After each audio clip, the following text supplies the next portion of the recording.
پہلا فائدہ یہ ہے کہ جو بندہ سورہ انفطار اور سورہ انشقاق جو بعد میں آئے گی ان کو اپنے نماز فریضہ اور نافلہ میں باقاعدہ پڑھے،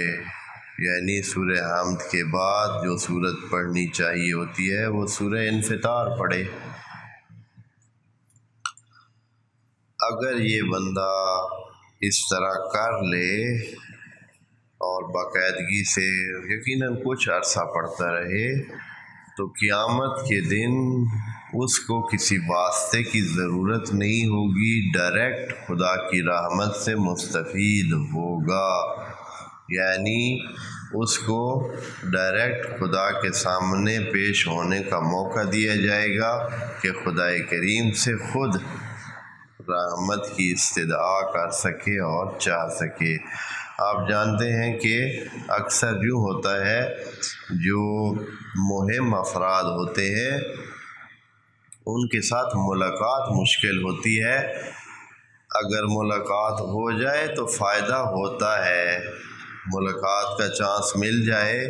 تو تھوڑا بہت بات چیت کرنے سے کچھ نہ کچھ فائدہ ہو جاتا ہے، کیونکہ بڑے کی بڑائی ہی خود یہ اس کا تقاضا ہوتا ہے کہ وہ بلا وجہ کسی کی بات کو نہ ٹالے، خود اس کی شخصیت، خود اس کی اہمیت اس بات کی تقاضا کرتی ہے کہ کچھ نہ کچھ وہ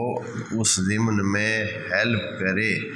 تو خدا کریم کو بغیر واسطے کے، ویسے تو فرشتگان درمیان میں ہوں گے اور بندوں کا واسطہ کن کے ساتھ ہوگا؟